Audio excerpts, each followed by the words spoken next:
बाहर से कुछ नहीं लिया आपने, अंदर ही एसिड बन गया कि हर महिला जिनको ये हुआ है वो अलग कारण से हुआ होगा कि आहार और पथ्य अपथ्य को वो इतना सीरियसली नहीं लेते। महिलाओं की शरीर की संरचना बहुत सेंसिटिव है, भोजन का न्यूट्रिशन ही वो किल कर देती है चाय साथ में लेने से। चाय हमारी बंद ना कराए तो उसका एक अच्छा ऑल्टरनेट हम उनको ऐसा क्या दे जिससे वो चाय को भी ना ले और उनकी क्रेविंग्स भी सेटिस्फाई हो जाए साथ साथ। एक्ने, ब्लेमिशेस और सारी जो झाइयाँ पड़ जाती हैं, व्रिंकल्स जो पड़ जाते हैं, आजकल अर्ली देखा जाता है, फीमेल्स में जल्दी देखने को मिल रही है।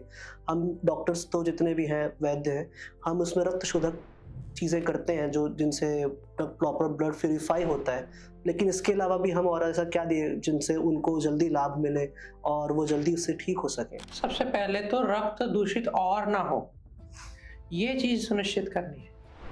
लगभग लोग रक्त शुद्धि की चीजें कर रहे हैं लेकिन साथ में फिर रक्त दूषित हो रहा है। जी, कैसे? आप भी जानते हैं कि आहार और पथ्य अपथ्य को वो इतना सीरियसली नहीं लेते। औषधि खाने तक ही अगर आप रहेंगे, आयुर्वेद की खासकर, और आहार विहार को नहीं समझेंगे तब तो वो ठीक होने से रहा। जी, दूसरी बात है कि हर महिला जिनको ये हुआ है वो अलग कारण से हुआ होगा, किसी ना किसी एक पर्टिकुलर चीज। आप पिछले जब भी वो हुआ उससे भी 1-2 वर्ष पीछे चले जाएं और अपने चिंतन करें, मैंने कौन सी चीज को टूट करके प्यार किया है। खाने पीने, क्या ऐसा मैंने खाया है जो ज्यादा था जरूरत से, चाहे वो अच्छी चीज ही क्यों ना हो। आपको तुरंत आंखों के सामने आ जाएगा कि हाँ मैंने ग्रीन टी बहुत पी है, ब्लैक कॉफी बहुत पी है, हाँ मैंने भूखा बहुत रही हूँ, मैंने उपवास बहुत किए हैं, हाँ मैंने चाय खाने के साथ ही पी ली है, जिससे कि चाय भोजन का न्यूट्रिशन ही वो किल कर देती है चाय साथ में लेने से। ऐसी गलतियां करी होंगी, जिसको विषमाशन भी कह देते हैं, कि अच्छी चीज ले रहे हैं, फल तो खा रहे हैं, सलाद तो खा रहे हैं, लेकिन सलाद हमेशा वो ऐसी बर्गर में रख के खा रहे हैं जिसमें वो अलग अलग प्रकार की चटनियां और फिर वो सॉसेस जो कि गलती पचती भी नहीं। तो इस तरह से हेल्दी और अनहेल्दी को मिक्स करने वाला ये काम, और एसिडिक चीजें बहुत कर लेते हैं।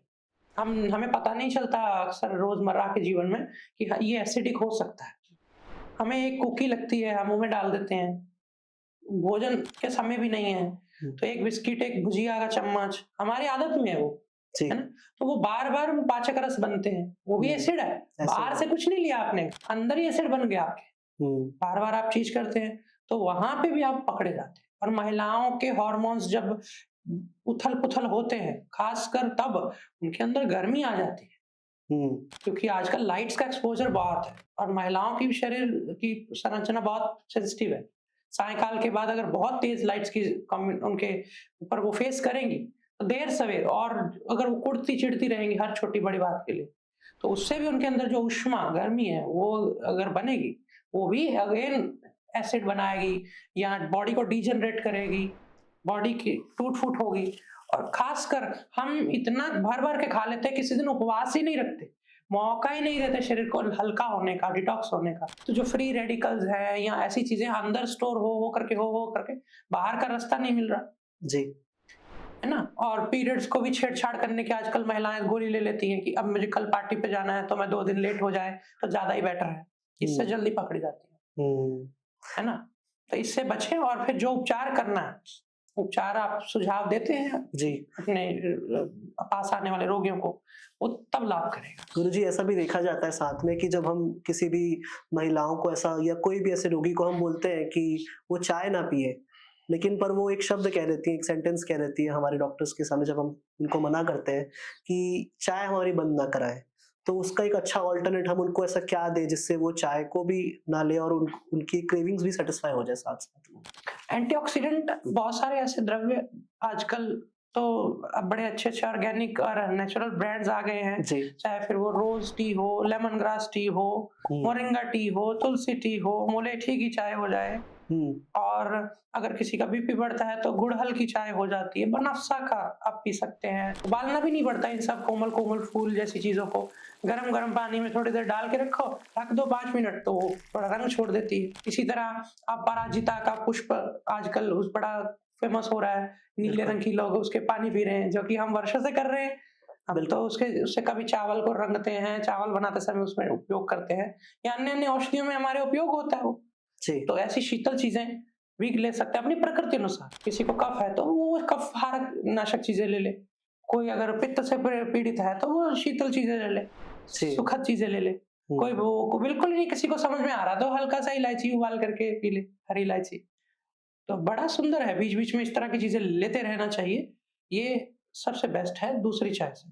मीठा ना हो, किसी में कुछ ना हो, अगर मन करता है कभी बहुत ज़्यादा, हल्का-सा उसमें शहद मिला लें, बहुत तेज़ गर्म पानी में शहद नहीं मिलता।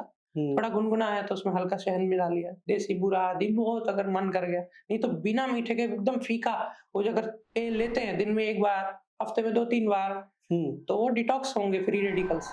हुँ। निरोगी रहना हम सबका मौलिक अधिकार है। इससे हमें कोई वंचित नहीं रख सकता और हम सब पे बहुत उपकार हैं हमारे ऋषियों के, जिन्होंने हमें योग आयुर्वेद जैसी विधाएं दी और इन विधाओं का सही तरीके से पालन करते हुए हमने स्थापना की है आनंदम आयुर्वेद के चिकित्सालयों की, जो कि अमृतसर, पंचकुला और वृंदावन जैसे स्थानों पर आपको सेवाएं दे रहे हैं।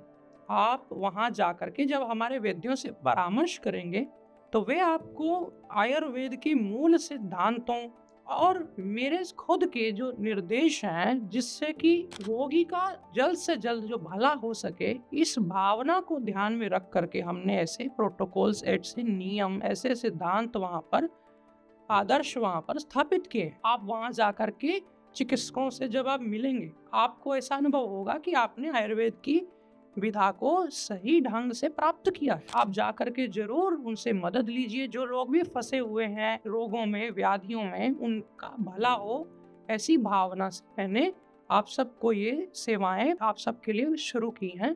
आप जरूर से जाकर के इनका लाभ